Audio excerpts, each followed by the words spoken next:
नमस्कार, सिटी न्यूजच्या बुलेटिनमध्ये प्रेक्षकांचं मनपूर्वक स्वागत. बातमीची सुरुवात करूया सुविचार मालेने. आनंद हा बाहेरून मिळालेला नसून आपल्या आतून उमटणारा असतो. आत्मसंतुष्टी हा खरा आनंद आहे. आजचा सुविचार बघितला. आता बघूया बातमीपत्राच्या ठळक बातम्या. या हेडलाईन्सचे प्रायोजक आहेत बीटीपी यात्रा ग्रुप अमरावती.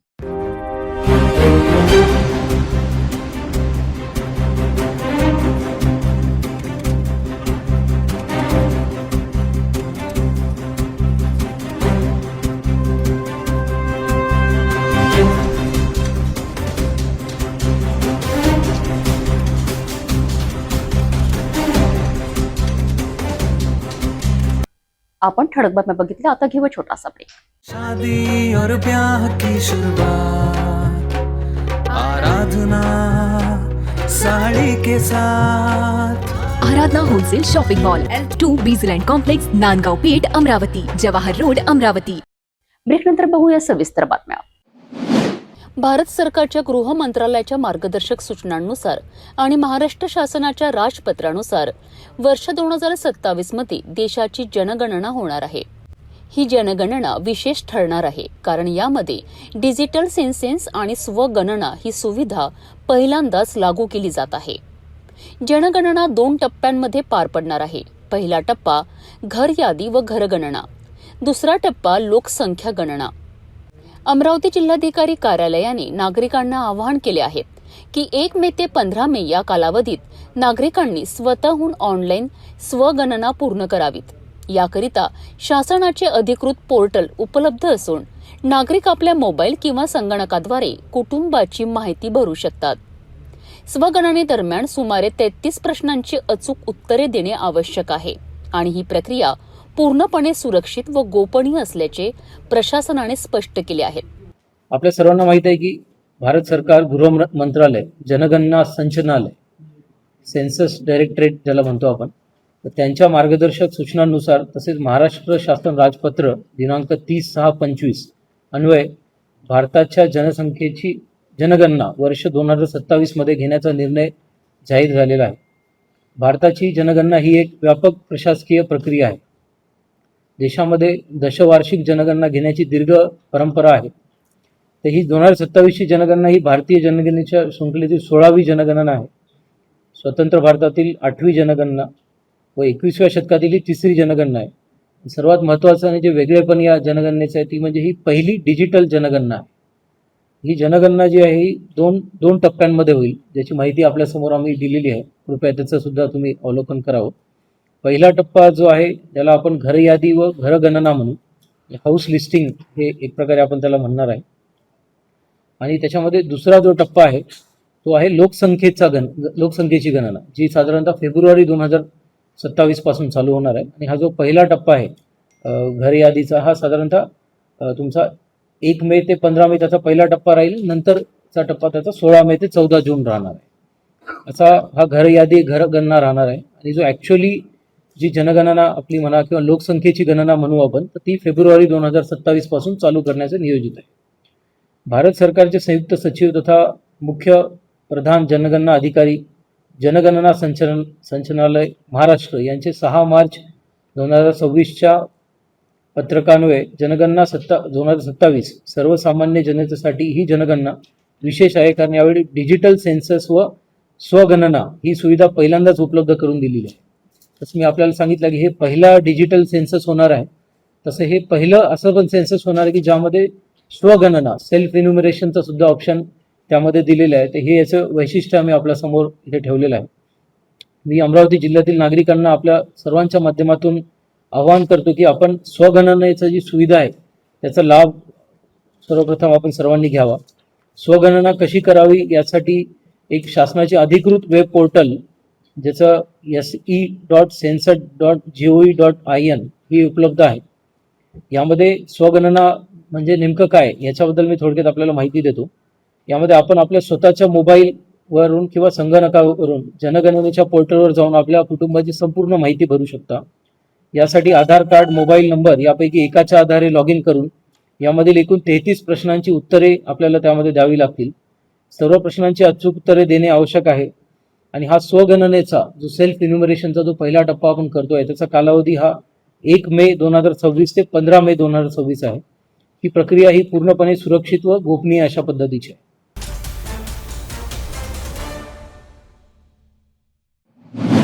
जेंट्समधले पुऱ्या सीटा फुटलेल्या आहेत, दरवाजे तुटलेले आहेत, वरचं टाकं फुटलेलं आहे, पुरा स्लॅब गायते. पर्याय संडासचा वापर सुरू आहे काय? नाही माणसाचं लेडीजचा चालू आहे, जेंट्सचा जेंट्स बंद बंद आहे. मागचे चंबर फुटलेले आहेत. इथं दरवाजे तुटलेले आहे, पुऱ्या वरचं टाक आमना. फुटलेलं आहे. सफाई कामगारी तर येतात का सफाई वगैरे सफाई साठी? कोण नाही येत, मलेच करून घ्यावं लागते. हा. तुम्ही- माणूस येते, त्याला पैसे देतो, ते सफाई करून चालला जातो. तुम्ही तक्रार केल्या का या संदर्भात हा, कोणाकडे? केल्या तक्रारी लय वेळा केल्या, फोटो काढून दिलेल्या आहे, कंप्लेंटा केल्या आहे, सगळं काही केलं, पण कोणी आलं नाही ना आजपर्यंत येऊन पाहिलेलं नाही. संडासचे जेंट्स बंद आहे, लेडीज चालू आहे. वरचे दरवाजे पुरे फुटलेले आहे, संडास माणसाचे बी फुटलेले आहे दरवाजे संडास. माझी समस्या अशी आहे, इथल्याही ज्या महिला ज्या आहे, ज्यांच्याकडे शौचालय नाही आहे, सर्वप्रथम नगरसेवकांनी याला शौचालय द्यावं आणि त्याच्यावर या शौचालयाची दखल घ्यावी की हे शौचालय किती दिवसापासून बंद आहे.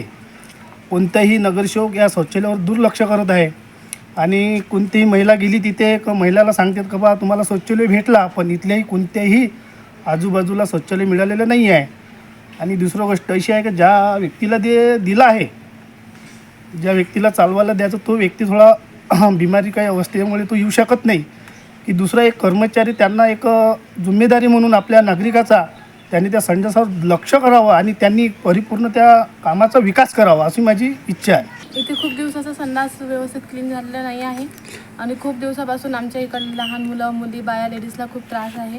ना तिथं पाण्याची सोय आहे, ना व्यवस्थित तो क्लीन होत नाही, तिथं लाईट आहे. खूप दिवसाचं इथं कोणीच क्लीन करायला आलेलं नाही आहे संडास. आम्हाला खूप संडास स्वच्छता काहीच नाही आहे आणि लाईटही नाही आहे, पाणी नाही आहे. ते चालू आहे मशीन पण ते सुरू नाही करत आणि रात्री बेरात्री संडासला जायला लागते, पण तिथं काहीच नाही घ्यावं लागते. तर आम्हाला संडासला जायला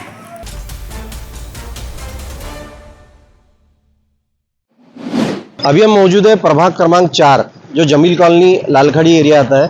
आप देख सकते हैं ये जो 80 फुट का जो रोड है ये गुलिस्तान नगर जमील कॉलोनी से होते हुए लालखड़ी की तरफ जाता है. ये बहुत बड़ा रिहायशी इलाका है. यहाँ से चारों तरफ से जो रास्ते जो एक दूसरे से जुड़े हुए हैं, जो ताजनगर को जाता है, लालखड़ी को जाता है, इकबाल कॉलोनी को जाता है और बहुत सारे रास्ते इस तरफ जाते हैं. आप देख सकते हैं ये 80 फुट का रोड है. हमारे कैमरे में देखिए, इस तरफ देखिए 80 फुट का और सबसे बड़ा रिहायशी रोड है ये. यहाँ पर इतनी आबादी है तो आने जाने में बहुत कठिनाई होती है. लेकिन आप देख सकते हैं प्रभाग क्रमांक 4 में जहाँ पर 4 नगर सेवकों को चुनकर लाया गया है. अब गंदगी का आलम देखिए क्या है. इस तरफ देखिए हमारे कैमरे में. अब ये जो है ये महानगर पालिका और कहीं ना कहीं ठेकेदारों की लापरवाही का नतीजा है जो जनता भुगत रही है. इसके वजह से जनता के स्वास्थ्य पर खतरा मंडरा रहा है. आप देख सकते हैं, अभी हम कैमरे की तरफ आपको लेके जाएंगे. ये नाली जो है ये नाला बन चुकी है. इसके अंदर जो गंदगी है उसको आप देखिए. अब ये कचरे का जो अंबर लगा हुआ है, आज तक 3 महीने इलेक्शन हो चुके हैं लेकिन कोई भी कचरा कर्मचारी इस तरफ नहीं आया और कहीं ना कहीं प्रशासन की लापरवाही इस तरफ हो रही है. पश्चिम क्षेत्र में अभी हमने प्रभाग क्रमांक 3 का आपको बताया, अभी प्रभाग क्रमांक हम 4 में है.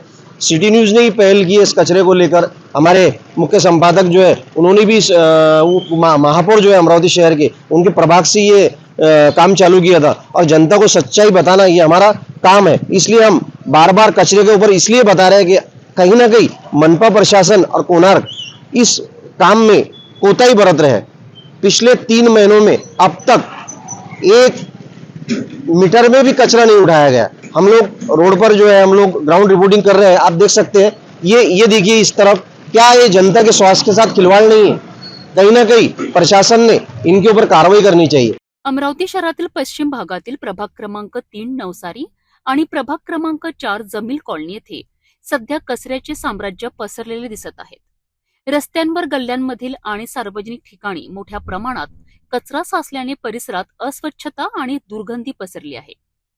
स्थानिक नागरिकांच्या म्हणण्यानुसार अनेक दिवसांपासून नियमित साफसफाई होत नसल्याने परिस्थिती दिवसेंदिवस बिकट होत चालली आहे. विशेष म्हणजे प्रभाग क्रमांक 4 मध्ये MIMचे 4 नगरसेवक निवडून आले असतानाही स्वच्छतेकडे दुर्लक्ष होत असल्याचा आरोप नागरिक करीत आहेत. प्रभाग क्रमांक 4 जमील कॉलोनी जो यूसुफ पैलेस के पास से जो रास्ता है ताजनगर की तरफ जाता है। आप देख सकते हैं सामने अभी जो एक मार्केट बन रहा है, और इस तरफ देखिए यहाँ से 4 एमआईएम के पार्षद चुन के आए हैं, लेकिन गंदगी का आलम ये देखिए। इस तरफ देखिए हमारे कैमरे में, ये है अमरावती शहर की गंदगी। कहीं ना कहीं मनपा प्रशासन इस तरफ अनदेखी कर रहा है, और 4 नगर सेवक एमआईएम के होने के बाद भी देखिए इस रोड पर, बताइए इस जनता की स्वास्थ्य पर इसका क्या असर पड़ेगा। आप देखिए रिहायशी इलाका है, ऐसी जनता आती जा रही है, और आप देखिए रोड पर इस कैमरे में देखिए, अभी देखिए साफ सफाई कर्मचारी यहाँ पर आ चुके हैं, और नालियों का जो हाल है हम आपको दिखाएंगे। अभी फिलहाल तो यहाँ पर काम चल रहा है नालियों का, लेकिन कचरे को लेकर जो समस्या है वो बनी हुई है। अब देखिए पता नहीं पिछले कितने सालों से ये नाली जो साफ नहीं हो पा रही, अब आज ऐसा लग रहा है कि यहाँ पे नाली ये साफ हो रही है। अब इसमें कैमरे में देखिए ये नाली का हाल क्या है, नाला बन चुका है। और आप देखेंगे अभी जो ये जो हाल बन रहा है, ये जो नेशनल बेसमेंट का जो फॉर्म है, ये जो काम चल रहा है, उसके सामने देखिए आप गंदगी का साम्राज्य देखिए कितना है। कहीं ना कहीं पूरे पश्चिम क्षेत्र को एक कंपोस्ट डेपो की तरह बना दिया गया है। कहीं ना कहीं ये ठेकेदारों की मनमानी और प्रशासन की लापरवाही जनता के स्वास्थ्य के साथ खेल रही है। कहीं ना कहीं इस पे अंकुश लगना चाहिए। तर प्रभाग क्रमांक 3 नवसारीमध्ये काँग्रेसचे 3 आणि भाजपचा 1 नगरसेवक असूनही परिस्थितीत कोणतीही बदल दिसून येत नाही। त्यामुळे जनतेने निवडून दिलेले प्रतिनिधी नेमकं काय करत आहेत असा सवाल नागरिक उपस्थित करीत आहेत।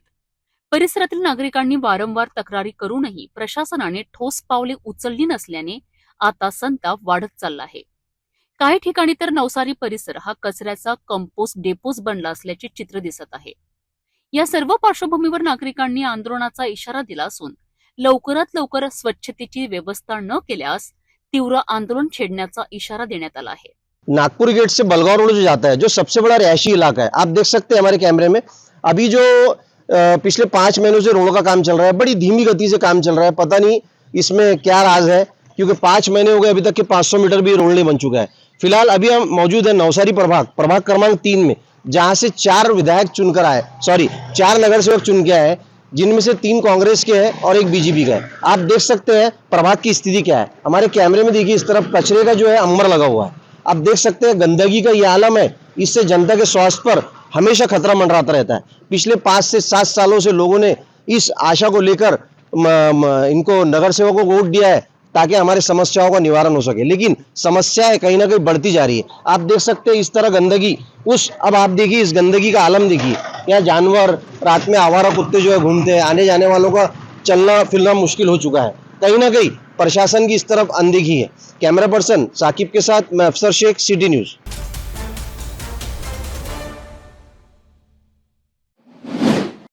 अमरावती जिल्ह्यातील नांदगाव खंडेश्वर तालुक्यात सोशल मीडियावरून कथित आंबेडकर अवमान प्रकरणामुळे निर्माण झालेला तणाव अखेर निवळला आहे। देव फ्रॉम अमरावती या आयडीवरून व्हायरल झालेल्या व्हिडिओनंतर संतप्त भीमसैनिकांनी लोणी पोलीस स्टेशनवर ठिय्या आंदोलन करत तीव्र निषेध नोंदविला होता। मात्र आता या प्रकरणात महत्वाची घडामोड घडली आहे। या प्रकरणातील व्हिडिओ व्हायरल करणारा देवांश नावाचा कंटेंट क्रिएटर अखेर बुद्ध विहारात दाखल झाला। येथे त्याने विश्वरत्न डॉक्टर बाबासाहेब आंबेडकर यांच्या प्रतिमेला पुष्पहार अर्पण करून अभिवादन केले। तसेच त्यांनी संपूर्ण आंबेडकरी समाजाची जाहीर माफी मागितली। डॉक्टर बाबासाहेब आंबेडकर यांच्या डिग्री संदर्भाने माझ्याकडून जो व्हिडिओ सोशल मीडियावर शेअर झाला त्याबाबत मी जाहीररित्या माफी मागतो। माझ्या चुकीच्या वाचनामुळे किंवा अज्ञानामुळे माझ्याकडून हा व्हिडिओ शेअर झाला। डॉक्टर बाबासाहेब आंबेडकर यांच्यावर किंवा त्यांच्या शिक्षणावर बोलण्याचा इरादा माझा नव्हता। डॉक्टर बाबासाहेब आंबेडकर यांच्यावर किंवा त्यांच्या शिक्षणावर बोलण्यास इतपत मी मोठा नाही। अनावधाने माझ्याकडून डॉक्टर बाबासाहेब आंबेडकर यांच्या डिग्रीबाबत व्हिडिओ शेअर झाला। मी तमाम आंबेडकरी अनुयायींचा जाहीर माफी मागतो। भविष्यात मी अशा प्रकारचा कोणताही व्हिडिओ काढणार नाही अशी या प्रकारे गवाही देतो आणि मला पूर्ण आंबेडकरी समाज माफ करून द्यावे, प्रशासनाने पण मला माफ करून द्यावे याची मी विनंती करतो। जय। या माफीनाम्यानंतर संतप्त भीम अनुयायांनी शांततेची भूमिका घेतली असून परिसरातील तणावपूर्ण वातावरण हळूहळू निवळताना दिसत आहे। या घटनेनंतर मोठ्या संख्येने भीमसैनिक लोणी पोलीस स्टेशनवर जमा झाले होते। परिस्थिती नियंत्रणात ठेवण्याकरिता पोलिसांनी कडक बंदोबस्त तैनात केला होता। या संपूर्ण प्रकरणाच्या पार्श्वभूमीवर आंबेडकरी समाजाच्या वतीने स्पष्ट इशारा देण्यात आला आहे की समाजात तेढ निर्माण होईल असे कोणतेही मजकूर किंवा व्हिडिओ सोशल मीडियावर प्रसारित करू नयेत. डॉक्टर बाबासाहेब आंबेडकरांचा एकच साहेब बाबासाहेब, एकच साहेब बाबासाहेब, जब तक सूरज चांद रहेगा बाबा तेरा नाम रहेगा. बोलो रे बोलो, जय भीम. ताकत से बोलो, जय भीम.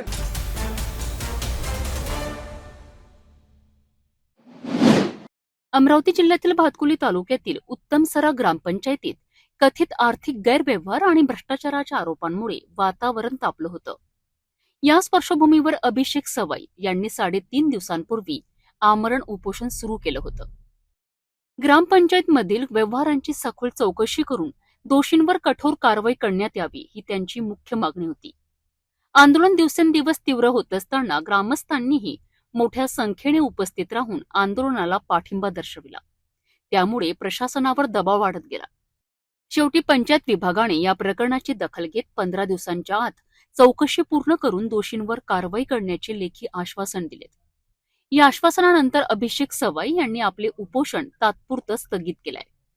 उपोषणाची सांगता करताना तुषार भारतीय, ठाणेदार सुनील चव्हाण, बड्डेरा पोलीस निरीक्षक, जिल्हा परिषद अमरावतीचे उपमुख्य कार्यकारी अधिकारी, गटविकास अधिकारी भातकुली, तहसीलदार तसेच इतर अधिकारी उपस्थित होते.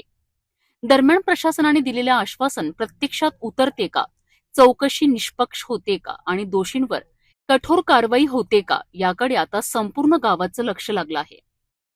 प्रशासनाच्या लेखी आश्वासनानंतर आंदोलनाला तात्पुरता विराम मिळाला असला तरी आता खरी परीक्षा प्रशासनाचीच आहे. चौकशी कितपत निष्पक्ष होते आणि दोषींवर काय कारवाई होते हे पाहणं महत्वाचं ठरणार आहे.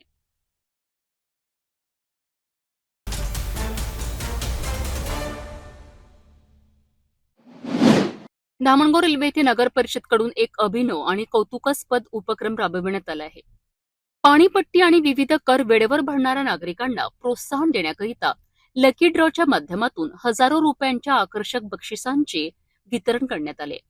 या उपक्रमांमुळे नागरिकांमध्ये कर भरण्याबाबत सकारात्मक प्रतिसाद वाढताना दिसत आहे. धामणगाव रेल्वे नगर परिषदेमार्फत पाणीपुरवठा विभागाच्या वतीने नागरिकांमध्ये नागरी जबाबदारीची जाणीव निर्माण करण्याकरिता एक अनोखी लकी ड्रॉ योजना राबविण्यात आली आहे. पाणीपुरवठा सभापती विलास बुटले यांच्या संकल्पनेतनं साकारलेल्या या उपक्रमात पाणीपट्टी आणि इतर कर नियमितपणे भरणाऱ्या नागरिकांना प्रोत्साहन देण्यासाठी आकर्षक बक्षिसांचे वितरण करण्यात आले. या कार्यक्रमाला नगराध्यक्ष डॉक्टर अर्चना अडसड रोठे यांची प्रमुख उपस्थिती लाभली. यावेळी नगर परिषदेमधली पदाधिकारी, अधिकारी आणि मोठ्या संख्येने नागरिक उपस्थित होते. लकी ड्रॉ प्रक्रियेत पारदर्शकता राखण्याकरिता चिठ्ठ्या लहान मुलांच्या हस्ते काढण्यात आले. विजेत्यांना फ्रीज, टीव्ही, कूलर, शिवण मशीन, कुकर, मिक्सर, प्रेस यांसारखी उपयुक्त घरगुती उपकरणे प्रदान करण्यात आली आहे. या उपक्रमांमुळे नागरिकांमध्ये आनंदाचे वातावरण निर्माण झाले असून कर वेळेवर भरण्याबाबत सकारात्मक दृष्टिकोन वाढला आहे. परिणामी पाणीपट्टी आणि इतर कर वसुलीत लक्षणीय वाढ झाल्याचे दिसून येत आहे. यावेळी नगराध्यक्षांनी नागरिकांना पाण्याच्या जबाबदारीने वापर करण्याचे आवाहन केले. काही नागरिकांकडून पाण्याचा अतिरेक होत असल्याची बाब समोर येत असून नियमांचे उल्लंघन करणाऱ्यांवर दंडात्मक कारवाई केली जाईल असा इशाराही त्यांनी दिला आहे.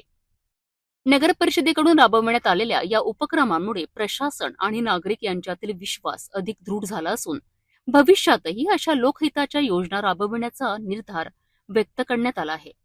लवकर आपण आपले मालमत्ता कर आणि पाणीपट्टी कर विशेष म्हणजे कारण ज्यांनी पाणीपट्टी कर भरलेला नाही आहे आता येणाऱ्या काळामध्ये जर पाणी द्यायचं असेल, त्यांना पाहिजे असेल तर त्यांना भरावं लागेल तो पैसा. नाही तर दुर्दैवाने आम्ही त्यांना पुढचं पाण्याचं कनेक्शन कंटिन्यू ठेवू शकणार नाही. कारण की आपण जे पाणी धामणगाव नगरीला देतो ते पाणी आपल्याकडे आपण फिल्टर करून जरी देत असलो तरी ते पाणी आपल्याला अप्पर वर्धाकडून आपल्या सगळ्या लोकांना पुरवठा करण्यासाठी विकत घ्यावं लागते. म्हणजे आपण अप्पर वर्धाकडून जे पाणी विकत घेतो त्याला फिल्टर करून प्रोसेस करून आम्ही तुमच्यापर्यंत जे पोहोचवतो त्या गोष्टीसाठी आम्ही थोडेफार पैसे आकारतोय. जसं तुम्हाला विलासनी सांगितलं की टोटल खर्च पर कनेक्शन आम्हाला 5,500 रुपये पडतो. आपण फक्त 2,000 रुपये आकारून राहिलो आहे. त्याच्यामुळे हे अगदी मिनिमम आहे आणि हे आपण सगळ्यांनी कृपा करून भरावं. आपल्या आजूबाजूचे जे लोक असतील त्यांनी भरावं.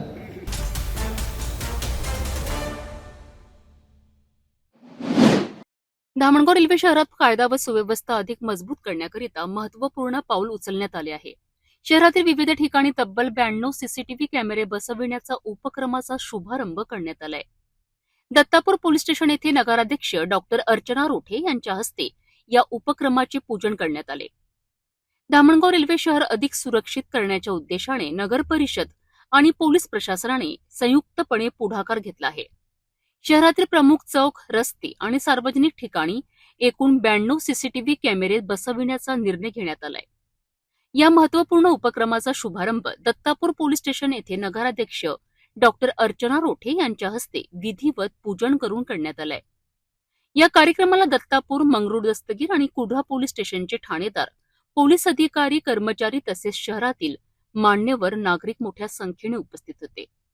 शहरात बसविण्यात येणाऱ्या सीसीटीव्ही कॅमेऱ्यांमुळे गुन्हेगारीवर नियंत्रण ठेवण्यास मोठी मदत होणार आहे. चोरी, अपघात, वाहतूक व्यवस्थापन आणि संशयित हालचालींवर लक्ष ठेवणे आता अधिक सुलभ होणार आहे.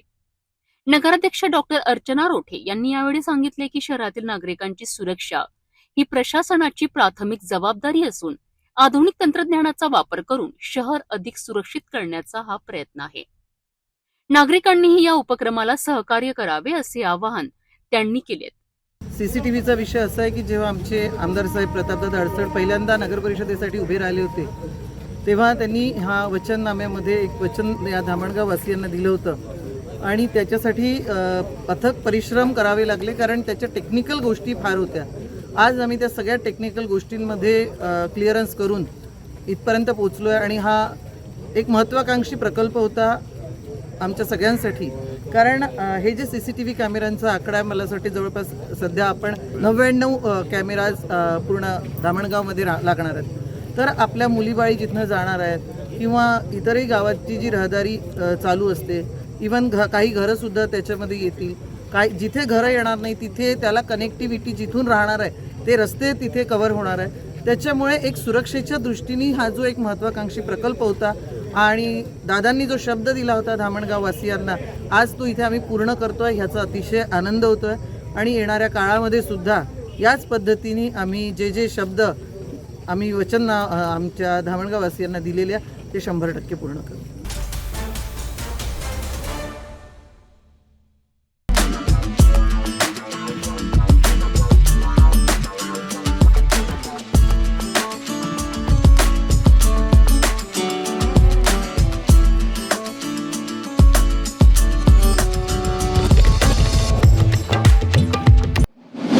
नागपूर शहरातील अंजनी पोलीस ठाणे हद्दीत राहणारी आरोपी महिला हिने जमीन व्यवहारात मोठी फसवणूक केल्याचा आरोप आहे. मिळालेल्या माहितीनुसार मौजा बेसा येथील खसरा क्रमांक 9324, 934 आणि 935 या सुमारे 160 हेक्टर आणि 121 हेक्टर जमिनीवर कायदेशीर वारस नसतानाही आरोपीने बनावट कागदपत्रे तयार केलीत.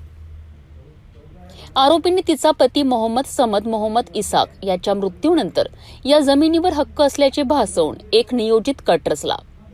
यानंतर कोतवाली पोलीस ठाणे हद्दीतील सदोदय कॉम्प्लेक्स, दरोडकर चौक येथे फिर्यादीला ही जमीन दाखवण्यात आली. विश्वासघात घेऊन जमीन विक्रीचा करार करण्यात आला. 31 ऑगस्ट 2022 रोजी आरोपीने करार आणि इतर कारणांखाली फिर्यादीकडून तब्बल 10,02,11,000 रुपये स्वीकारलेत. मात्र नंतर ही संपूर्ण कागदपत्रे बनावट असल्याचे उघड झालेत. फिर्यादीच्या तक्रारीनंतर कोतवाली पोलीस ठाण्यात आरोपी विरुद्ध भारतीय दंड संहितेच्या कलम 406, 420, 465, 468 आणि 471 अंतर्गत गुन्हा दाखल करण्यात आलाय. तक्रारदार रोहन ठाकर यांनी कोतवाली पोलीस स्टेशनला एक अर्ज दिला होता की ज्यामध्ये त्यांनी तक्रार केली होती की खैरुनिसा मोहम्मद समद या महिलेने ती बेसा येथील एका जमिनीची वारसदार असल्याचं दाखवून त्या जमिनीचा व्यवहार केला आणि त्या व्यवहारामध्ये तिने तक्रारदाराकडून 1,02,00,000 एवढी रक्कम घेतलेली आहे. परंतु तक्रारदाराला नंतर कळालं की तिने जे वारसदार म्हणून पेपर दाखवलेले आहेत ते सगळे खोटे पेपर आहेत. तिचा निकाहनामा खोटा दाखवून तिने काही कोर्टातून ऑर्डर्स बनावट ऑर्डर्स प्राप्त केलेले आहेत. ही त्याला माहिती मिळाल्यानंतर त्याने कोतवाली पोलीस स्टेशनला तक्रार अर्ज दिला होता. सदर तक्रारीवरून गुन्हा दाखल करण्यात कोतवाली पोलीस स्टेशन येथे गुन्हा दाखल करण्यात आला, परंतु तक्रारदाराचं ऑफिस हे लकडगंज पोलीस स्टेशनच्या हद्दीत असल्याचं लक्षात आल्यानंतर तो गुन्हा पुढील तपासकामी लकडगंज पोलीस स्टेशन येथे वर्ग करण्यात आलेला आहे. सदर गुन्ह्याचा तपास मी स्वतः करत आहे. माननीय DCP ACP साहेब यांच्या मार्गदर्शनाखाली आरोपी महिला खैरुनिसाचा शोध चालू असून ती मिळाल्यानंतर अधिक तपास करत आहोत. त्या खैरुनिसा हिच्यावरती अजनी पोलीस स्टेशन येथे देखील एक गुन्हा दाखल असल्याची माहिती प्राप्त झालेली आहे. त्या माहिती अनुषंगाने अजनी येथून देखील पेपर मागून त्यामध्ये काय तपास झालेला आहे याचा तपास चालू आहे. आरोपी मिळाल्यानंतर आरोपीचे बँक स्टेटमेंट प्राप्त करून ते पैसे जे फिर्यादीकडून तिने घेतलेले आहेत त्या पैशाचे कसे विल्हेवाट लावले याचा देखील तपास चालू आहे. आणि तिने जे बनवलेले पेपर आहेत त्यामध्ये कोणकोणाचा सहभाग आहे, याच्यामध्ये सहआरोपी कोण होऊ शकतात का, याचे देखील तपास चालू आहे. अधिक तपास करीत आहोत.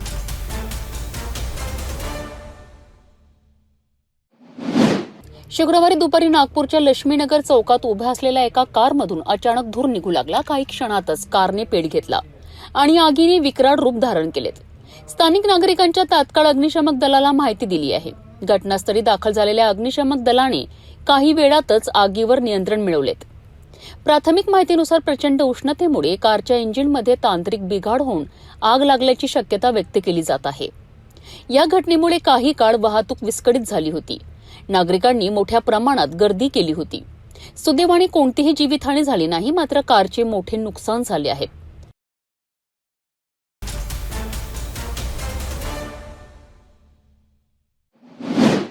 भंडारा जिल्ह्यातील पवनी तालुक्यात गुरुवारी रात्री सुमारे 9:15 वाजताच्या सुमारास हा भीषण अपघात घडलाय. अडळ गावालगत सौदंड पुनर्वसन परिसरात लग्न समारंभावरून परतणाऱ्या वऱ्हाड्यांची व्हॅन आणि समोरून येणाऱ्या ट्रकची जोरदार धडक झाली. माहितीनुसार अड्याड येथील सुदर्शन नान्हे यांचे लग्न कोंढा येथे पार पडले होते. लग्न समारंभ आटोपल्यानंतर वऱ्हाडी मंडळी व्हॅनमधून अड्याडकडे परतत होती. पहिली फेरी पूर्ण झाल्यानंतर दुसऱ्या फेरीत प्रवासी आणण्याकरिता जात असताना हा अपघात घडला. समोरासमोर झालेल्या धडकेत व्हॅनचा अक्षरशः चेंदामेंदा झाला. या भीषण अपघातात 5 जणांचा मृत्यू झाला असून मृतांमध्ये श्वेता नगरे 16 वर्षीय, 48 वर्षीय प्रभाकर चाचरकर, 43 वर्षीय मुन्नी चाचरकर, 18 वर्षीय नयना नगरे आणि 42 वर्षीय दुर्गा नगरे यांचा समावेश आहे. या दरम्यान अपघातात 4 जण जखमी झाले आहेत, तर सोहम गेडाम आणि उमेश सोनवणे यांच्यावर अड्याड ग्रामीण रुग्णालयात उपचार सुरू आहेत. तर रक्षा खेडकर आणि स्नेहा नान्हे यांना भंडारा येथील सामान्य रुग्णालयात हलविण्यात आले आहे. घटनेची माहिती मिळताच परिसरात एकच खळबळ उडाली आहे. स्थानिक नागरिकांनी घटनास्थळी मोठी गर्दी केली होती. पोलिसांनी अपघाताची नोंद करून पुढील तपास सुरू केला आहे.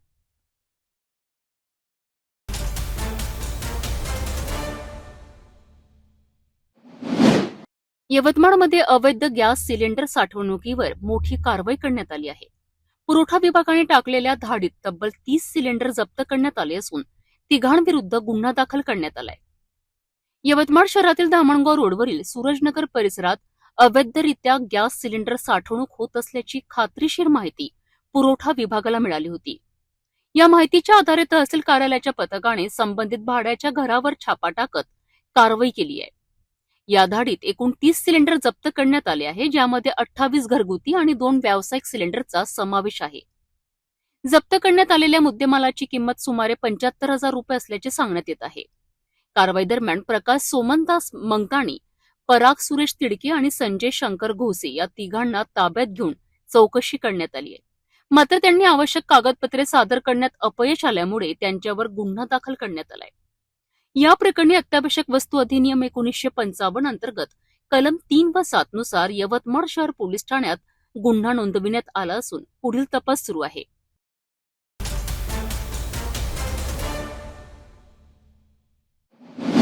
पुसद शहरात वाढत्या उष्णतेच्या पार्श्वभूमीवर एक धक्कादायक घटना घडली आहे.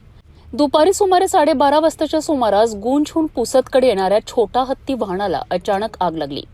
या वाहनात मोठ्या प्रमाणात फटाक्यांचा साठा असल्याने आग काही क्षणातच भडकली आणि परिस्थिती अधिक गंभीर झाली. सध्या पुसद शहराचा तापमानाचा पारा तब्बल 41 अंशावर पोहोचला असून उष्णतेमुळेच ही आग लागल्याची शक्यता वर्तवली जात आहे.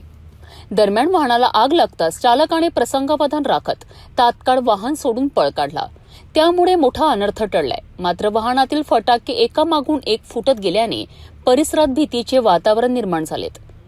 या घटनेमुळे पुसद माहूर मार्गावरील काही काळ वाहतूक कोंडी निर्माण झाली होती. घटनेची माहिती मिळताच स्थानिक नागरिक आणि प्रशासनाने घटनास्थळी धाव घेतली आणि परिस्थिती नियंत्रणात आणण्याचा प्रयत्न केला. या आगीत कोणतीही जीवितहानी झाली नसली तरी मोठ्या प्रमाणात मालाचे नुकसान झाल्याचे सांगितले जात आहे. प्रशासनाकडून घटनेचा पुढील तपास सुरू आहे.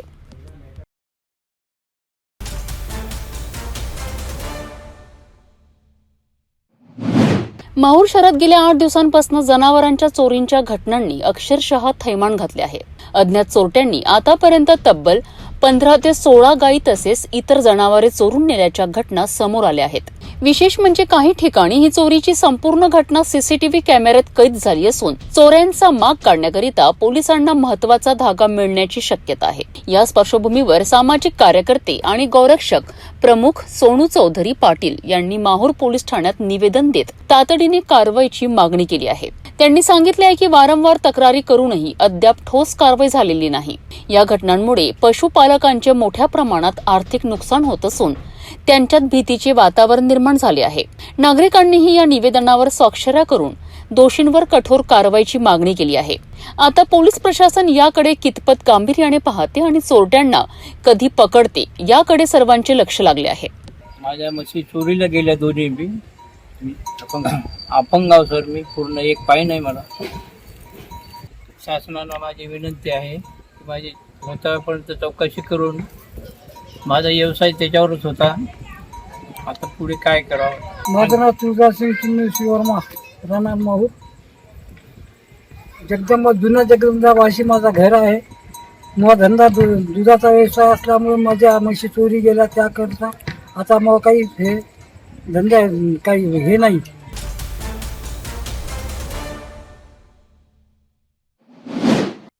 वाशिम जिल्ह्यातील मंगरुळपीठ ते वाशिम रोडवरील पारडी टकमोर फाट्याजवळ गुरुवारी सायंकाळी भीषण अपघात घडलाय. 12 जहागीर येथील रहिवासी संतोष बबन लांभाडे, त्यांची पत्नी कलावती आणि 12 वर्षाचा मुलगा ईश्वर हे तिघे गोगरी येथे नातेवाईकांच्या लग्नासाठी गेले होते. लग्नाचा आनंद साजरा करून हे कुटुंब आपल्या दुचाकीवरून घरी परतत असताना सायंकाळी 5:30च्या सुमारास त्यांच्या दुचाकीला आंब्याने भरलेल्या भरधाव पिकअप वाहनाने जोरदार धडक दिली. धडक इतकी भीषण होती की तिघेही रस्त्यावर दूर फेकले गेले. गंभीर जखमी झाल्याने तिघांचाही घटनास्थळीच मृत्यू झालाय. काही वेळापूर्वी लग्नात आनंद साजरा करणारे हे कुटुंब काही क्षणातच काळाच्या पडद्याआड गेले. घटनेची माहिती मिळताच स्थानिक नागरिक आणि पोलिसांनी घटनास्थळी धाव घेतली. या अपघातामुळे परिसरात हळहळ व्यक्त केली जात आहे. या घटनेने संपूर्ण गावावर शोककळा पसरली असून एकाच कुटुंबाचा असा दुर्दैवी अंत झाल्याने सर्वत्र हळहळ व्यक्त केली जात आहे.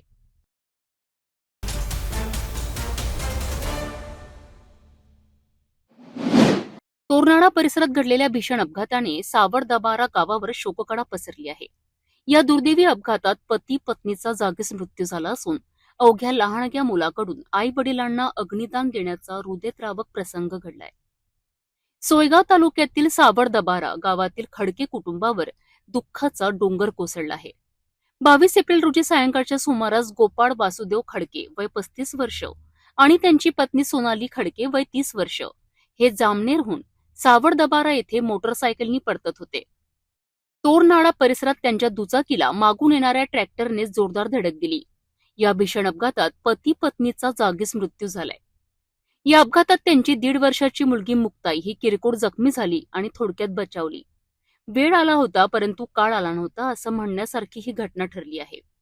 घटनेची माहिती मिळताच फतेपूर पोलीस स्टेशनचे सहाय्यक पोलीस निरीक्षक अंकुश जाधव आणि त्यांच्या पथकाने घटनास्थळी धाव घेत पंचनामा केलाय.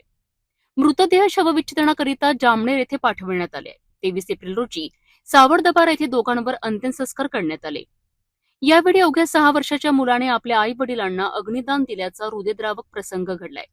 हा क्षण पाहून उपस्थितांचे डोळे पाणावलेत. या घटनेमुळे संपूर्ण गावात शोककळा पसरली असून खडके कुटुंबावर दुःखाचा डोंगर कोसळला आहे. या प्रकरणाचा पुढील तपास आता पोलीस करीत आहेत.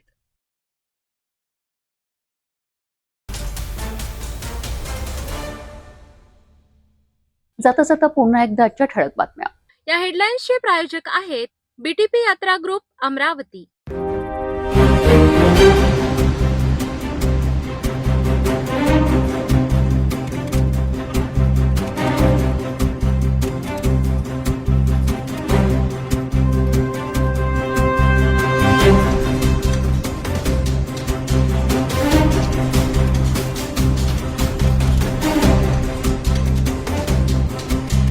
आपण आता सिटी न्यूज चॅनल आपल्या टीव्हीवर बघू शकता.